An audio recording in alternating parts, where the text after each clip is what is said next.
আসসালামু আলাইকুম ওরহমতুল্লাহি ওবারাকাতুহ। সম্মানিত প্রিয় বন্ধুগণ, আজকে খুবই একটি গুরুত্বপূর্ণ বিষয় নিয়ে উপস্থিত হইলাম। সে বিষয়টি হলো, যদি কোনো মানুষ, কোনো ব্যক্তি যে তিনটি স্বপ্ন সে দুজি দেখে, তাহলে আল্লাহ তাআলার পক্ষ হইতে তাহার ভাগ্যের চাক্কা ঘুরে যাবে। অর্থাৎ অতি অল্প সময়ে রিজিক তার কাছে এত পরিমাণে আসতে থাকবে, টাকা পয়সা এমনভাবে বৃষ্টির মতো আসতে থাকবে, সে জীবনেও কখনো কল্পনাও করতে পারবে না। তো সেই তিনটি স্বপ্ন কি? এই তিনটি স্বপ্ন নিয়ে আজকে আমরা বিস্তারিত আলোচনা করব ইনশাআল্লাহ।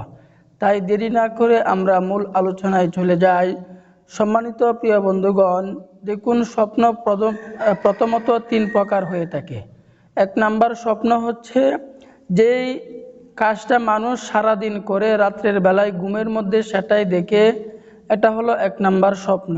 দ্বিতীয় নাম্বারের স্বপ্ন হলো শয়তানের পক্ষ থেকে যে স্বপ্ন দেখায়, আজে বাজে স্বপ্ন দেখায়, এটা হলো দ্বিতীয় প্রকার স্বপ্ন শয়তানের পক্ষ থেকে। তৃতীয় নাম্বার স্বপ্ন হলো যেটা আল্লাহ তাআলার পক্ষ হইতে বান্দাকে দেখায়। ওই স্বপ্নটা সে যখন রাত্রে ঘুমাতে যাবে, অর্থাৎ ঘুমানোর জন্য যাবে, একেবারে পাক পবিত্র হয়ে পবিত্র স্থানে ঘুমাবে শেষ রাত্রিতে, এবং ফজরের নামাজের নিয়তে ঘুমাবে। আল্লাহ তাআলার পক্ষ হইতে শেষ রাত্রিতে সে যদি স্বপ্ন দেখে, ওই স্বপ্নটা তার জন্য বাস্তবায়ন হবে। তো কোন তিনটি স্বপ্ন দেখলে? এই তিনটি স্বপ্ন অবশ্যই আল্লাহ পাকের পক্ষ থেকে তার পূরণ হবে।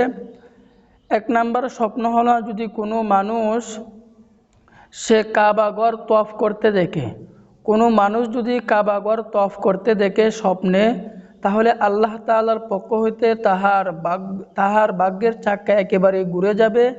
রিজিক আল্লাহ তাআলার পক্ষ হইতে বৃষ্টির মতো তার কাছে আসতে থাকবে। এটা হলো এক নাম্বার স্বপ্ন। দ্বিতীয় নাম্বারের স্বপ্ন হলো, কোনো মানুষ যদি নিজের কন্যা সন্তান হতে দেখে, কোনো মানুষ যদি নিজের কন্যা সন্তান হতে দেখে, তাহলে আল্লাহ পাক রব্বুল আলামিন তাহার ভাগ্যের চাক্কা একেবারেই ঘুরিয়ে দিবেন। টাকা পয়সা বৃষ্টির মতো, রিজিক বৃষ্টির মতো তার কাছে আসতে থাকবে।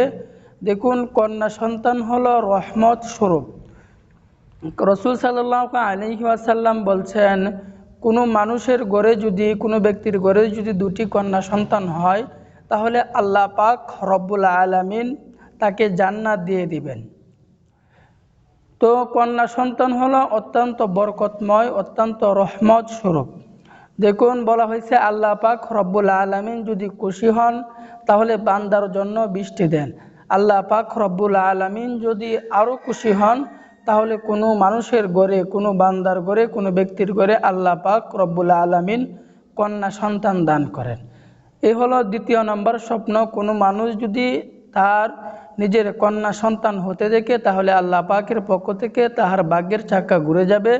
তৃতীয় নম্বর স্বপ্ন হলো, কোনো মানুষ যদি নামাজের ইমামতি করতে দেখে, কোনো মানুষ যদি নামাজের ইমামতি করতে দেখে, তাহলে আল্লাহ পাক রব্বুল আলামিন তাহার ভাগ্যের চাক্কা একেবারেই ঘুরিয়ে দিবেন।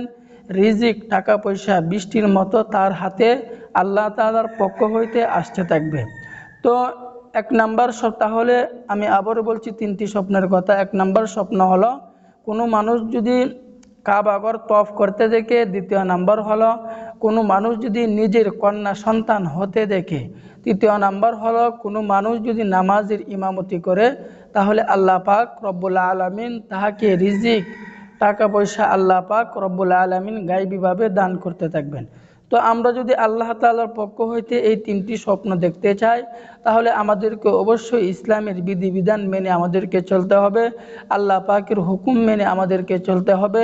আল্লাহ পাকের হুকুম যদি মেনে চলি, তাহলে অবশ্যই আল্লাহ পাক রব্বুল আলামিন আমাদেরকে অসংখ্য অগণিত নিয়ামত দিছেন। কারণ আল্লাহ পাক রব্বুল আলামিন বলছেন, যে বান্দা নিয়ামত পাওয়ার পর শুকরিয়া আদায় করবে, শুকরিয়া জ্ঞাপন করবে, আমি আল্লাহ পাক রব্বুল আলামিন ওই বান্দাকে নিয়ামত আরও বৃদ্ধি করে দিব, নিয়ামত আরও বাড়ায় দিব। এই জন্য আমরা, আর যে বান্দা নিয়ামত পাওয়ার পর শুকরিয়া আদায় করবে না, শুকরিয়া জ্ঞাপন করবে না, আল্লাহ পাক রব্বুল আলামিন ওই বান্দা থেকে নিয়ামত আরও চিনিয়ে নেবেন। এই জন্য আমরা সর্বদাই সর্বক্ষেত্রে আল্লাহ পাকের শুকরিয়া আদায় করব। অবশ্যই অবশ্যই আল্লাহ পাক রব্বুল আলামিন আমাদের রিজিক বৃদ্ধি করে দিবেন। আল্লাহ পাকের কাছে আমাদেরকে চাওয়ার মতো চাইতে হবে, চাওয়ার মতো চাই যদি আল্লাহ পাক রব্বুল আলামিন অবশ্যই অবশ্যই আমাদেরকে অসংখ্য অগণিত আরও রিজিক বাড়ায়া দিবেন। কারণ তিনি দেওয়ার জন্যই শেষ রাত্রিতে বান্দাকে ডাকতে থাকেন, কেউ আসো নাকি অভাবগ্রস্তওয়ালা, কেউ আসো নাকি ঋণগ্রস্তওয়ালা, আমার কাছে চাও, আমি আল্লাহ পাক রব্বুল আলামিন তোমাকে দিবেন। তিনি হলেন এমন এক রব, তিনার কাছে চাইলে তিনি অত্যন্ত খুশি হন, আর দুনিয়ার মানুষের কাছে চাইলে দুনিয়ার মানুষ অত্যন্ত রাগ হয়। তো আল্লাহ পাক রব্বুল আলামিন আমাদের সকলকে এই স্বপ্নগুলো দেখার তৌফিক দান করুন, আমিন।